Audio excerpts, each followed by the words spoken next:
Hello there. All right, Cinnabar, chapter 4. I'll get this situated here. Okay. When Cinnabar arrived at the dooryard of his den, his cubs neither heard nor saw him. They were tumbling and wrestling in the puppy game of romps. He set down his gunny sack of fish heads and stood there a moment, hidden by the ferns. His heart swelled with pride. Rascal, biggest and boldest of the litter, was dancing in circles about Pascal and shaking a wishbone in his mouth. "You can't catch me! You can't catch me!" he teased and taunted. Mary and Mischief capered about their little brothers, bouncing on their dainty paws, trying to get into the game. Cinnabar's eyes sparkled. There was nothing mangy about his pups. His were fat and woolly, their bodies strong and agile. They've had only the best, he thought. Then he had to laugh to himself, for he knew he was really saying that he'd been such a good, faithful, dependable provider that he deserved a day off. Vicky's head now poked out of the den. "Rascal, Pascal, Mary, Mischief, your father will be here any moment. Come in at once and wash your paws." Instantly, the 4 young foxes dived into their den, and Cinnabar after them. The wash basin, an ancient trough hollowed out from a log, was now the scene of a lively splash party. "Vicky!" Cinnabar called above the uproar. "I am in ecstasy!" Vicky smiled indulgently as she cuffed Pascal into position and poured an extra gourd full of water into the trough. "About today's hunt?" she asked. "Aye, aye," Cinnabar sighed happily. "Curds and whey, what a day! The air is dripping with moisture, and my scent will cling primely to brush and briar and stalk and stubble. Oh, curds and whey, what a day!" For sheer joy, he picked up the nearest cub, which happened to be Mary, and tossed her high into the air. He watched her land with elfin grace, and again his heart expanded with pride. "Vicky, Vicky, Vicky," he laughed. "Should the hounds tear me to pieces today, be not one whit sorry." "Cinnabar!" Vicky's voice held terror in it. "I will not have you talking like that in front of the children." "Tush, tush, my dear. They are so busy playing wet paw that we scarce exist. Except," he added with a twinkle, "at hungry time. Which reminds me." "Of what, Cinnabar?"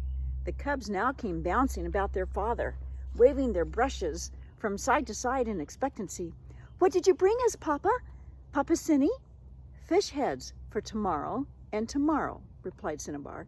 Then he slung the gunny sack over his shoulder and disappeared into the cellar, where he covered each fish head carefully with sand, tamping it down with his nose. When he returned, the den was in apple pie order. The children were all seated, their 4 paws crossed and resting lightly on the edge of the table. They looked half angel, half fox. "What's this? What's this?" exclaimed Cinnabar. "Such a lovely silence I hear. Vicky, were we ever that quiet as pups?" Vicky made no answer. Her eyes were bright with the little surprise she had planned. From the mantel, she now took a box, opened the lid, and held up an heirloom that had come from her side of the family. It was a twin flute, so highly polished that it gleamed in the firelight. Gracefully, she lifted it to her muzzle and with a light breath sounded an A. 4 little urchin faces tossed upward as if they were on one stalk, and 4 small squeaky voices answered the A. Then, with Vicky's foot tapping out the rhythm, a rollicking sound burst forth until the words and tune made the den ring. "Few sportsmen so gallant, if any, did cubs ever send to the chase. Each dingle from him has a cranny. Each dingle for him has a cranny, each river a fordable place. He knows the best line from each cover. He knows where to stand for a start, and long may he live to fly over the country he loves in his heart." I'm going to say that again. Now, next, I am going to record, though, this as a song, because I have the music and the words to this. You're going to get to hear it later as a song. Okay, here we go again. "Few sportsmen so gallant, if any, did cubs ever send to the chase. Each dingle for him has a cranny, each river a fordable place. He knows the best line from each cover. He knows where to stand for a start, and long may he live to fly over the country he loves in his heart." For a long moment, Cinnabar stood upright on his hind legs. He was speechless. He looked on them all, on Rascal and Pascal and Mary and Mischief, and thence a sidelong glance at Vicky, who was wiping the flute on her apron. Not a sound escaped him, not even a sigh. Then, still on his hind legs, he tip-tapped softly about the den, doing a sailor's hornpipe dance. At last he found his voice. "Bravo! Bravo!" he shouted so loudly that a pebble bounced from the chimney place and landed plumb in Mischief's lap. This sent everyone into peals of laughter, but Cinnabar's laughter was cut short. His eyes were drawn to the passageway that led to the out-of-doors. His thoughts began to race. My stars, the slanting morning sun is gone. It must be high noon. I have only an hour to meet the hunt, only an hour to ready myself. Vicky followed his glance and turned the hourglass so the sands would trickle the moments away. Then she busied herself, sampling the pheasant consomme that was simmering over the fire. It needed more seasoning, and she set the children to chipping crystals of salt from a salt block. Cinnabar, meanwhile, took a comb made of chicken ribs and proceeded to groom his brush from the very root to the white tag at the tip. Excitement made his paws tremble. Vicky was quick to notice. "Here, Cinnabar, I'll put your bowl of soup on the table. Take a little sip it now and again as you make ready. It will steady your nerves. Nothing better for the nerves than hot consomme with celery root. That's what your granny, old Madam Bushy, used to say." Vicky put the steaming bowl on the table and placed 4 smaller ones in front of Rascal, Pascal, Mary, and Mischief. For once, the cubs were too spellbound to eat. They were fascinated with what they saw and heard and smelled.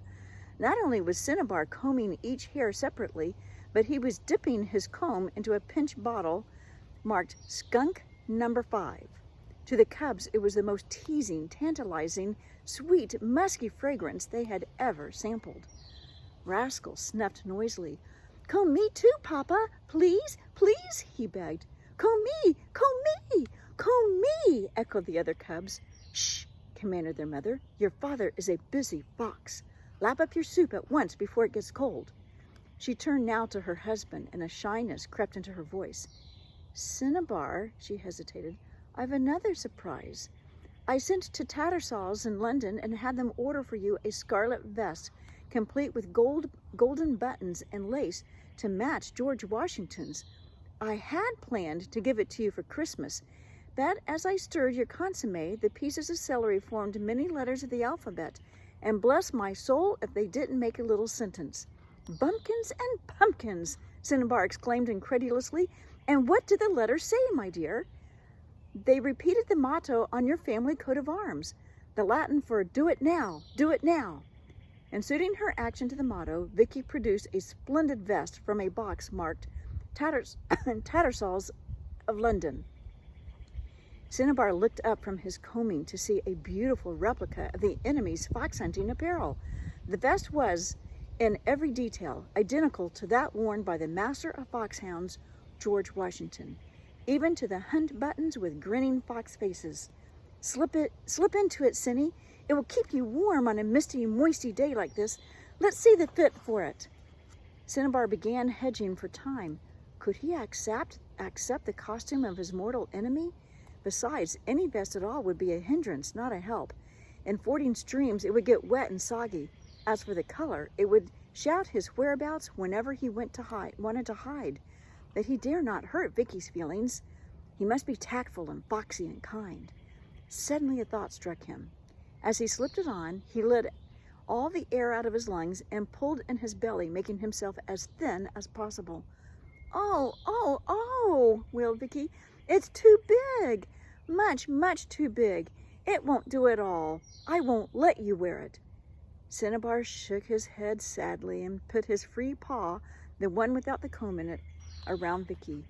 "Don't feel bad, my pet. Being remembered is what matters. The gift is fine, super fine, and soon Rascal or Pascal will grow into it." Time was running out. Each half of the hourglass showed the same amount of sand.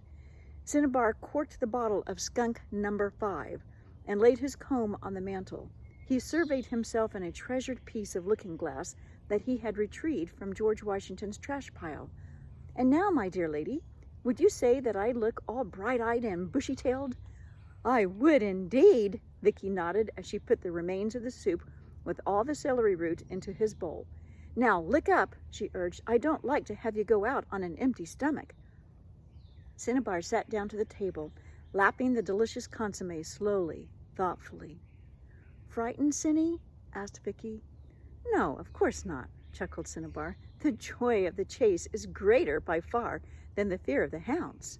Now he cleared his throat and pointed to the hourglass. "Time is fleeting," he said in a voice vibrant with anticipation for the fun and danger to come.